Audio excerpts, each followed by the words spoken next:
Bienvenidos a esta conversación con Jaime González Arguedas, autor de este libro Mentira, su primera obra de ficción en Editorial Álamos. Soy Lino Santa Cruz, editor de este libro.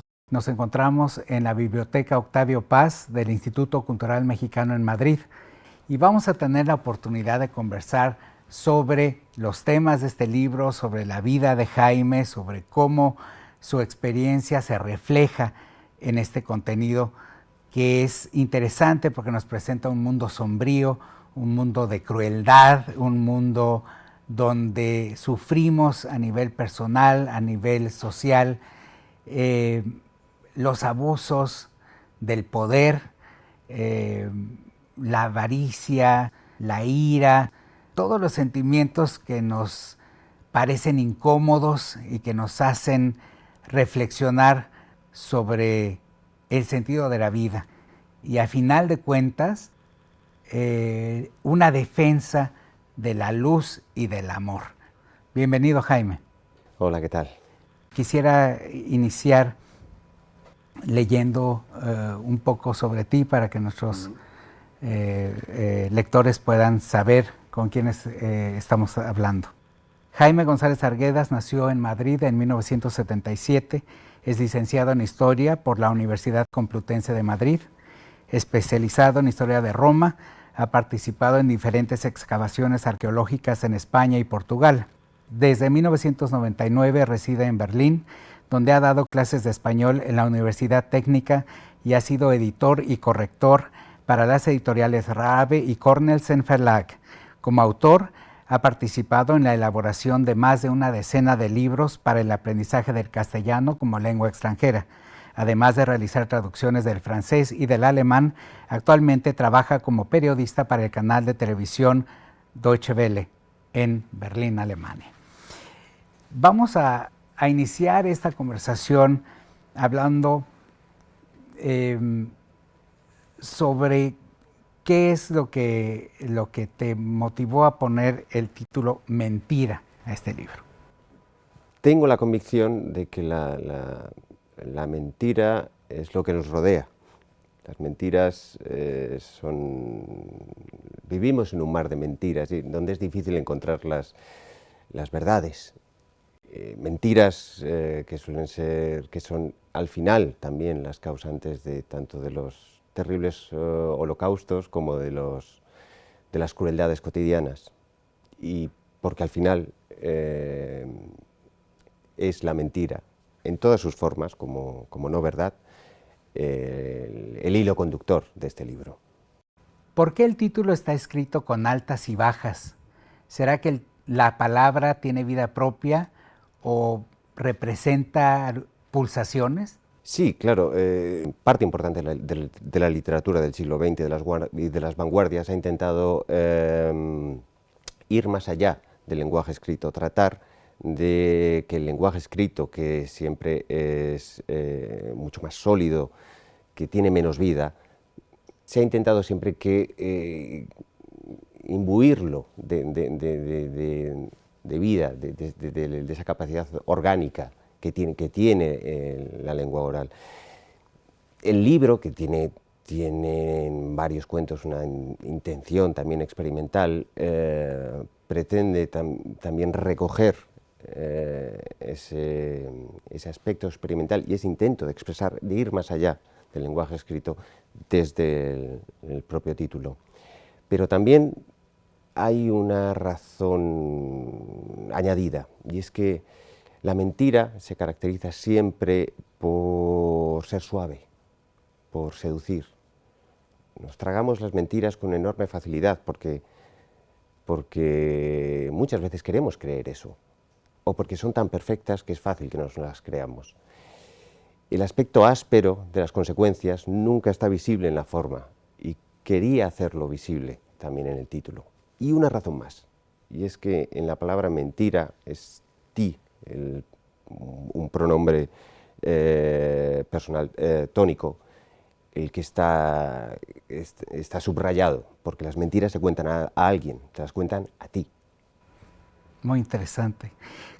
¿Cuál es el común denominador de los 9 cuentos de este libro? Pues es la mentira, como digo, pero no solo la mentira como no decir la verdad con intención de engañar, más en general es la no verdad, que puede ser la obsesión personal que nos encierra en una serie de ideas de las que no podemos salir, la mentira política, evidentemente, las mentiras que todos sabemos que son mentiras, pero que las aceptamos porque estamos acostumbrados a que sea así. También la mentira religiosa, no porque crea que las religiones sean más o menos mentiras, sino también porque, como toda ideología, pues contiene mucho de ficción. Muy bien, ¿cómo ha influido tu formación como historiador en la elección de los escenarios y las épocas en las que suceden las historias? Por ejemplo, Berlín en la actualidad, Armenia en la época romana, la República de Aricia, Madrid, Poleya en la Magna Grecia, la República de Santa Marta, Gandesa. Quizás ha influido más a la hora de ver los componentes de las ficciones que conforman una sociedad.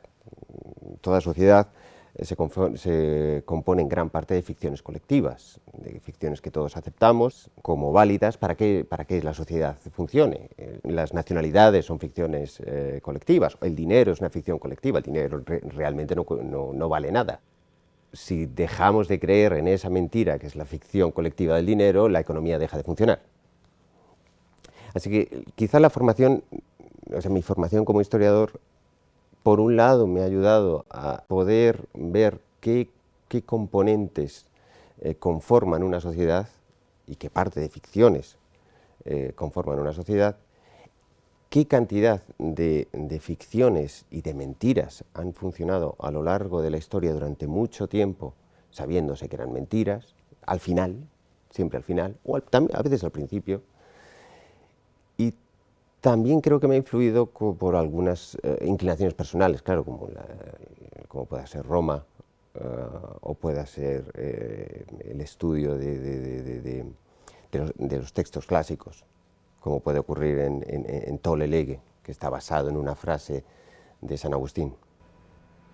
Muy bien, de la elección de los escenarios en que suceden las historias, podría inferirse que reflejas 4 puntos de interés para ti: España, Alemania, América Latina y las antiguas Grecia y Roma. De ser así, coméntanos qué significado tienen. Se suele decir que los escritores escriben sobre sí mismos de alguna u otra manera, que escogen historias de otros o crean historias de otros para hablar de sí mismos. Y creo que cuando tú me lo comentas, de alguna manera me descubro a mí mismo en mi biografía. Yo nací en España y viví durante los primeros 22 años de mi vida aquí en España, y ahora ya llevo casi 22 años de vida en Alemania. Siempre he sentido una enorme seducción por el mundo de Grecia y de Roma, al que dediqué mi especialización, dediqué muchos años de estudio. Y Latinoamérica es para mí el descubrimiento de la literatura, en realidad. Creo que los escritores del boom latinoamericano fueron lo que me abrieron a mí a la literatura. Especialmente algunos muy concretos, como puede ser Cortázar. La lectura de Cortázar para mí me cambió la vida. Actualmente trabajas como periodista en la televisora Deutsche Welle en Berlín. ¿Cómo fue tu transición de historiador a periodista? Intelectualmente fue relativamente fácil. Al fin y al cabo, tanto en historia como en el periodismo se trabaja con fuentes. Y además yo procedía por formación de un ámbito de la historiografía, como la historia antigua, donde siempre faltan las fuentes. Siempre hay periodos históricos de 50 años o de un siglo, de lo que solo contamos con 3 o 4 frases de un historiador que vivió 200 años después. En el periodismo pues, hay muchas más fuentes, aunque no las suficientes. Quizás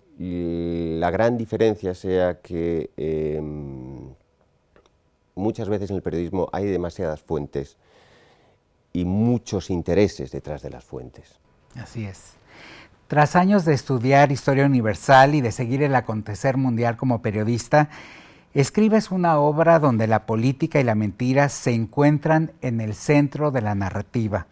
Explícanos, por favor, de manera más amplia, qué concepto tienes de ellas. Como he dicho, todo lo que nos rodea está empapado de mentiras. Ello no quiere decir que no exista la verdad, pero es bastante difícil alcanzarla. También es verdad que la mentira es siempre más interesante que la verdad. La verdad es sencilla y bella. La mentira parece hermosa, pero es fea, pero es compleja. Es apasionante el hecho de ponerse a estudiar las mentiras. Forman parte de nuestra manera de entender el mundo, en el siguiente sentido. Cuando yo estaba en la universidad recuerdo que leí un libro, un ensayo sobre una disciplina que se llama sociobiología. No recuerdo mucho del libro, pero sí recuerdo la introducción, en el que había una frase que me impactó mucho, y es que nuestro cerebro no está diseñado, vamos a decir la palabra diseñado, no está diseñado para entender medicina, ni para comprender la astrofísica, ni para entender literatura. Está diseñado para hacernos sobrevivir en la sabana africana, para encontrar carroña, seguir viviendo un día más y podernos reproducir. Lo que significa que cada vez que intentamos conocer algo, estamos utilizando un instrumento estropeado.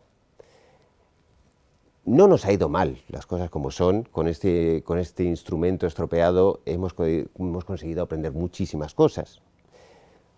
Pero hemos de ser humildes en que no lo sabemos todo. E individualmente, es la necesidad de tener la certeza de que probablemente uno esté equivocado. Es enormemente necesario que en una sociedad y en una sociedad en las que vivimos actualmente, en las que las certezas, tener la convicción absoluta de que yo tengo razón es cada vez más importante, creo que es muy necesario guardar esa humildad de pensar de vez en cuando, quizás yo esté equivocado, porque son las certezas las que nos llevan a las crueldades. La duda no nos suele llevar a la crueldad. Muy interesante. ¿Crees que el poder y la mentira son una constante en todas las sociedades? Desde luego, o sea, porque en realidad toda sociedad necesita de ficciones. Las ficciones pueden ser buenas, hay ficciones hermosas, la literatura es una ficción hermosa, es una mentira, pero es una mentira bonita porque todos saben que estamos mintiendo.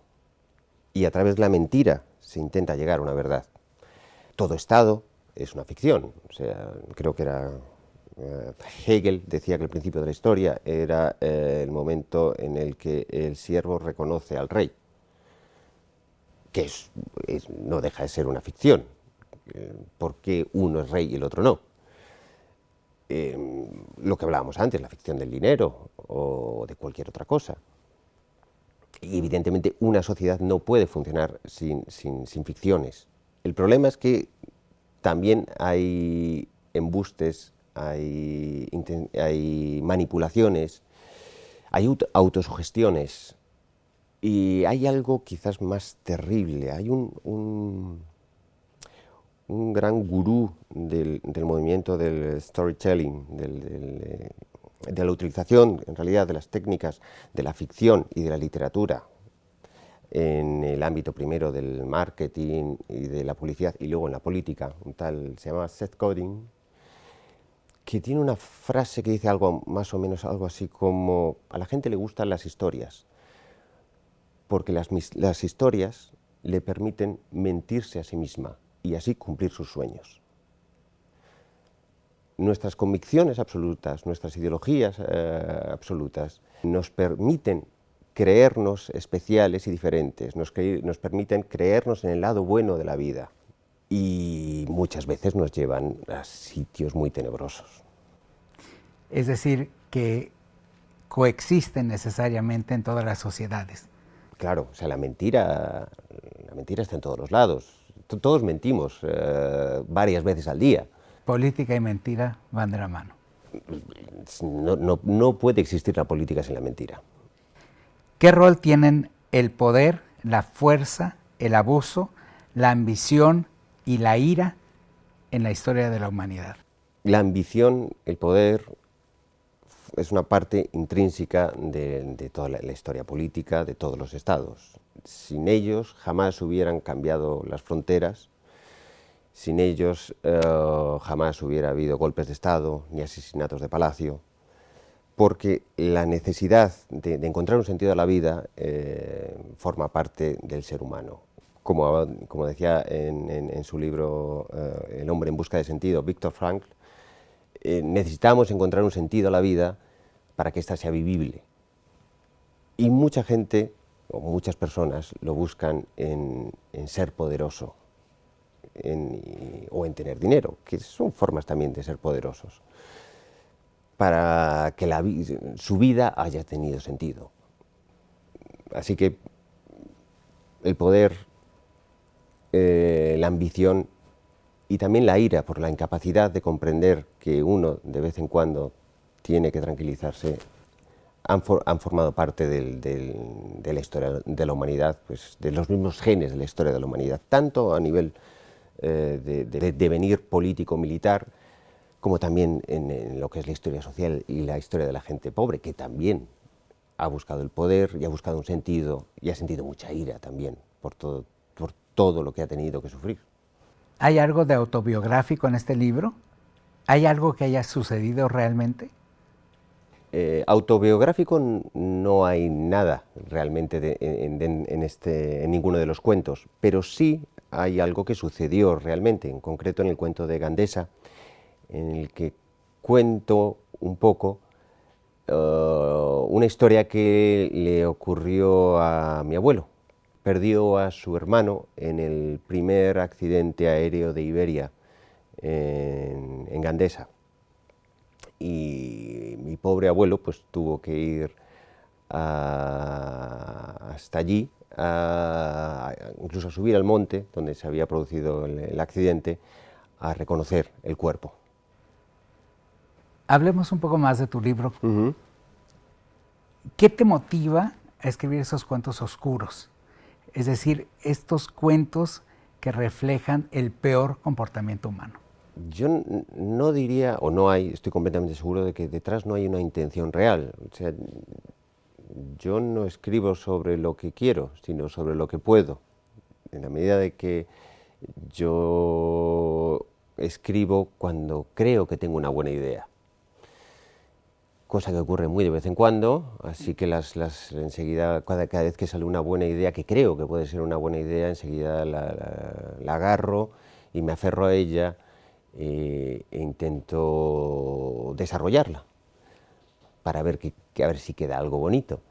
En este caso, en este libro, al ir acumulando cuentos, me di cuenta de que sí, efectivamente había cosas muy sombrías y que quizás residen en una preocupación que uno tiene al ver cómo van las cosas en el mundo. En los últimos 5.000 años de historia son muy mejorables en muchos aspectos. Es decir, que ahora seguimos teniendo un mundo sombrío. Sin lugar a dudas. Sin lugar a dudas. O sea, no creo que la palabra evolución se pueda utilizar más allá del ámbito de la tecnología o de la biología. No creo que exista nunca una evolución realmente social, sino péndulos que van cambiando. En cualquier momento podemos irnos a otro sitio. ¿Tú crees que este libro represente un ciclo de vida? Creo que sí, que por su construcción representa un ciclo de vida. Es un ciclo de vida y también es un ciclo literario, o sea, desde el primer cuento, que es la primera batalla, ahí todo el cuento se basa en una técnica de la ficción, en una mentira. Como introducción al propio cuento, pretendo mostrar, al final del primer cuento, claro, que el primer mentiroso es el narrador, y que del narrador no hay que fiarse nunca. Y empezando por este primer cuento hasta el último, en el que también se habla del narrador, todo ello que se encuentra en medio, desde en Tolelegue, que habla sobre una obsesión teológica, o sobre Gandesa, que habla sobre una historia en parte real, en la que se habla de una mentira, o la situación en la que hay una mentira, que todo el mundo sabe que es mentira, pero que por las circunstancias sociales hay que aceptar como verdad. Todo eso forma parte de la vida, desde el nacimiento hasta la muerte. ¿Cuál es el cuento con el que más te identificas? Quizás quizás sería el primero, de la primera batalla, sería con el que más me identifico. Uno por eso que comentábamos, de exponerme a mí mismo como narrador y como mentiroso, de alguna manera como para avisar al lector que a partir de ahora no se fíe de lo que le están contando. Y quizás también porque es un cuento en el que, pese a todo, hay un enorme optimismo. Y creo que al final de todo, pese a todas las mentiras, pese a todas las crueldades, pese a todos los embustes, pese a toda nuestra falta de capacidad para alcanzar verdades profundas, creo que sí, que podemos ser optimistas, que con humildad, con deseo de saber, podemos llegar a empezar a conocer cosas, empezar a salir de la maraña de las mentiras. ¿Cuáles son tus personajes favoritos de este libro? Es difícil, pero quizás al padre Gruber de Tolelegue le guardo mucho cariño, quizás por el propio cuento. El propio cuento fue el primero, que aunque no es el primero en el libro, sí es el primero que escribí, y es un cuento muy borgiano, que a mí se me ocurrió a partir de un cuento maravilloso de Borges, que es 3 versiones de Judas, que es una auténtica maravilla. Yo adoro a Borges, y el hecho de que Borges de alguna manera me diese una pequeña idea para poder iniciar el primer cuento es lo que me hace, digamos, elegirlo entre todos, aunque es difícil, es como elegir cuando uno tiene varios hijos. ¿A quién quieres más? Pues a todos. Claro.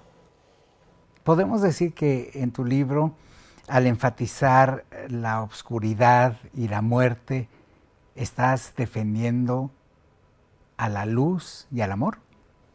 Sí, sin duda. De acuerdo con Platón, y es una idea que tomarían los estoicos más tarde, el mal es producto de la ignorancia. Es una idea bastante polémica, porque uno tiende entonces a pensar que, bien, entonces, ¿qué ocurre? ¿Que Hitler simplemente era un ignorante y ya está? O sea, no tiene culpabilidad de nada, porque vemos la ignorancia como un eximente. En una parte sí, en el sentido de que, y esto es una idea de un estoico moderno italiano muy bueno, en el sentido de que Hitler tenía una idea completamente absurda de la realidad y la sociedad, pensando que existía una conspiración judía que quería dominar el mundo. Y por otro lado, además, hay que decir que, y esto es importante, el problema también de Hitler y de tantas personas es que están tan seguros de sus certezas, de sus equivocadas certezas, que se permiten ser crueles y consideran que deben ser crueles. Quizás ese es el punto esencial, por eso considero tan importante la humildad, porque todos tenemos que tener certezas para poder movernos por el mundo. Pero en el momento en el que nuestras certezas se confrontan con la realidad, se confrontan con el sufrimiento ajeno, debemos estar dispuestos a apartarlas, a dejarlas a un lado, porque quizás nos estemos equivocando. Y si estamos haciendo daño a alguien, es muy probable que nos estemos equivocando. Con este libro, al señalar la cantidad de ignorancia que existe en el mundo, empezando por mí, en el sentido de que la ignorancia, el no saber, la no verdad, la mentira, las obsesiones, los autoengaños, están en todos lados, estamos rodeados de todo eso. En la medida en que seamos conscientes de eso, podemos empezar a ver la luz, a ver algo más allá. Hay una cosa que siempre me ha interesado de Sócrates, hay en la apología de Sócrates, de Platón. Sócrates, el maestro de Platón, habla, en realidad es el discurso que él da ante la justicia ateniense cuando lo iban a condenar a morir por impiedad. Y en él cuenta una cosa bastante graciosa, y es que un amigo suyo fue al oráculo de Delfos, que era el centro de la sabiduría, a preguntar si existía en el mundo alguien más sabio que Sócrates. Y se supone que el dios Apolo le dijo que no. Y este amigo, al decírselo a Sócrates, pues Sócrates se quedó impresionado. Y dijo, ¿cómo puede ser que yo sea la persona más sabia del mundo? Completamente asustado.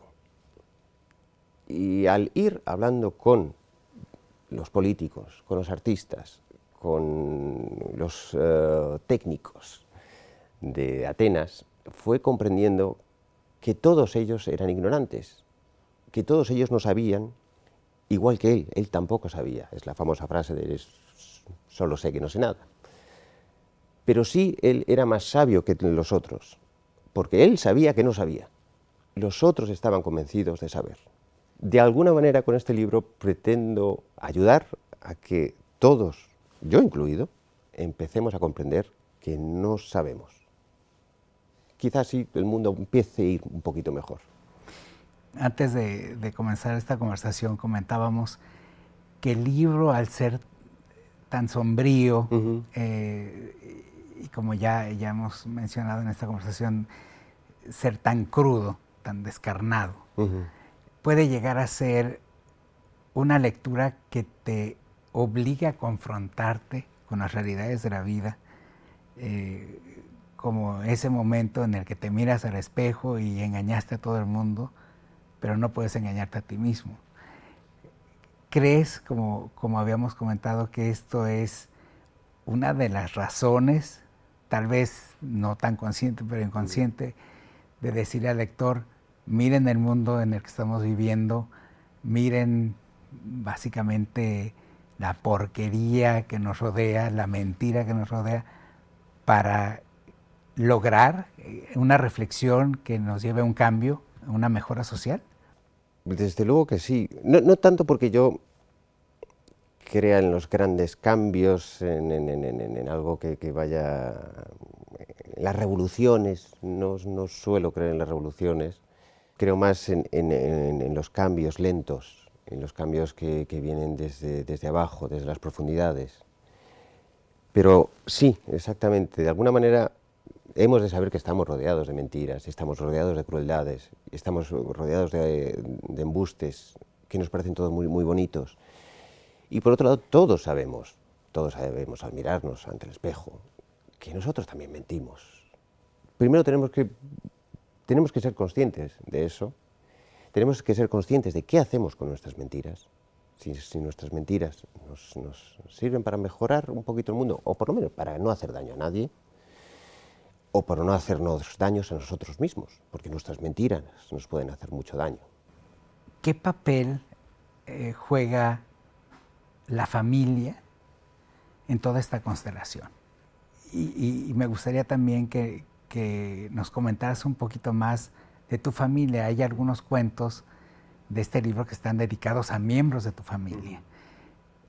¿Podrías comentarnos más sobre tu familia y sobre el significado de la familia en este entorno tan cuestionable que nos presentas en este libro? Bueno, yo vengo de una familia, digamos, bastante aburrida, en el sentido que mi papá era fotógrafo, bueno, es fotógrafo, que ya está jubilado, y mi mamá era ama de casa, ya murió hace tiempo. Tengo una familia bastante clásica, que la verdad siempre, por encima de todo, me trataron de enseñarme a ser sensible, a ser educado y a aprender. Yo tuve la fortuna de que en mi casa hubiese muchísimos libros. También tengo la fortuna de haber formado mi propia familia. Y tengo 2 hijos y tengo la fortuna también de tener un hermano en el que siempre confío. En realidad, no es tanto que el concepto, que un tipo u otro tipo de familia sea importante. Creo que en realidad lo importante es tener personas a las que amar. Y digo a las que amar porque amar es lo que nos enclava, lo que nos da raíces, lo que en medio de ese torbellino da a todo un poco más de sentido y mucha más perspectiva. Eres autor también de varios libros para el aprendizaje del castellano como lengua extranjera. ¿Qué significa para ti la publicación de tu primer libro de ficción? Libertad, libertad ante todo, porque cuando yo escribía libros para el aprendizaje del español, libros también de ficción, era muy duro, enormemente duro, porque primero había que incluir en el libro determinados objetivos que debía cumplir el lector, objetivos de aprendizaje, de desarrollar habilidades. Y además uno tenía que escribir, o teníamos que escribir siempre teniendo en cuenta que primero había determinadas formas del español que no podíamos utilizar, en el sentido de que como estaban dirigidos a un nivel determinado de personas que estaban aprendiendo el español, si estaban en el nivel A2 no puedes utilizar formas o tiempos verbales que no han aprendido todavía. Y entonces a lo mejor no podíamos utilizar el imperfecto del subjuntivo. Y entonces, ¿cómo haces una frase de si yo fuera rey me gustaría? No, yo fuera no puedo escribir, ¿cómo lo hago? O tener un vocabulario, tenemos un vocabulario muy limitado al que nos teníamos que ceñir sin tener que, sin caer en la redundancia. Con mentira, el hecho de poder escribir como quiera y de lo que quiera es sentir la libertad. Ahora entiendo por qué la complejidad de los textos, que son maravillosos, pero es una lectura que requiere mucha atención y de una profundidad increíble. Yo quisiera compartir con la gente que nos está escuchando y viendo la primera ocasión que tuve la oportunidad de leer los textos.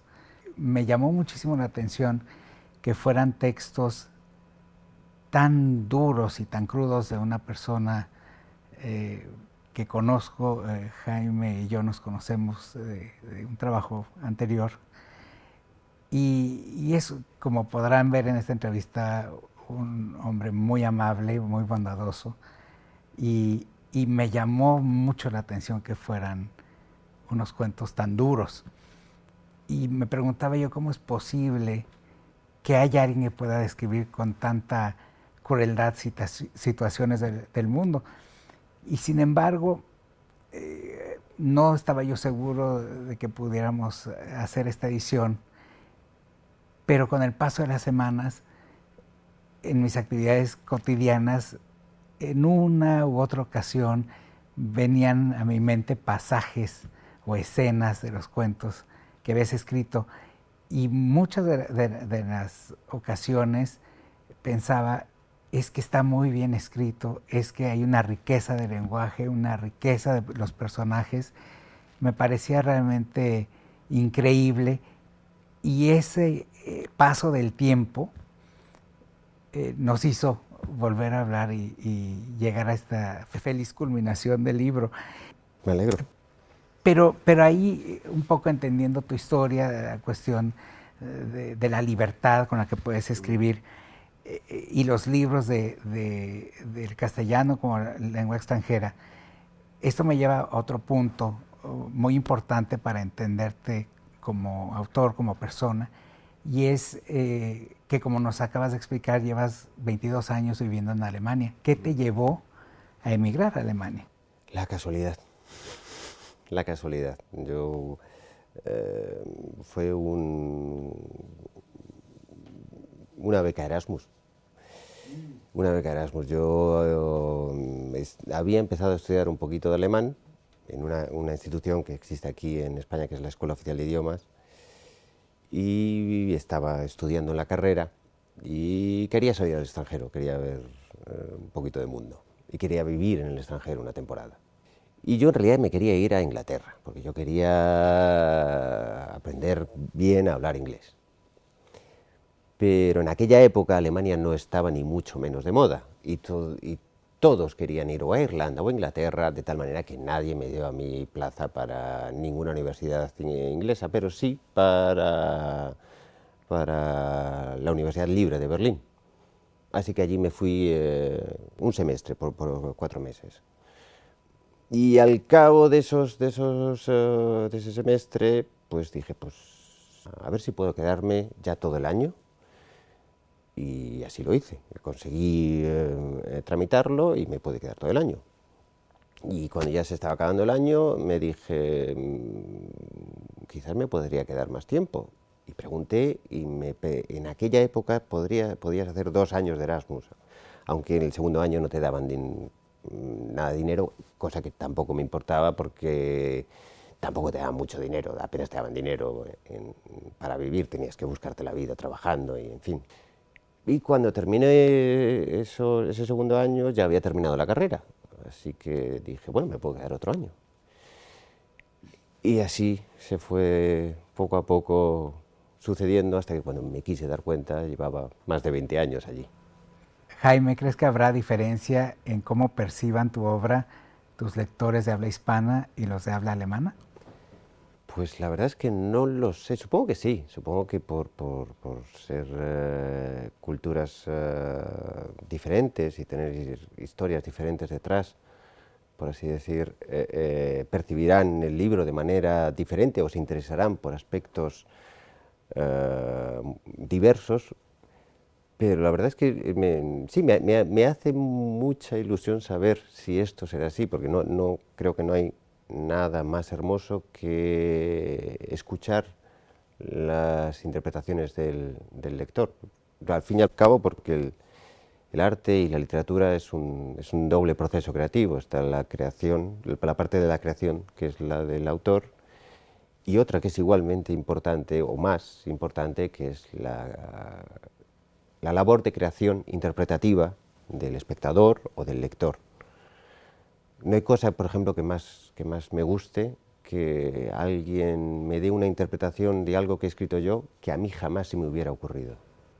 ¿Te pasa con frecuencia? A veces me pasa así, sí, y me encanta.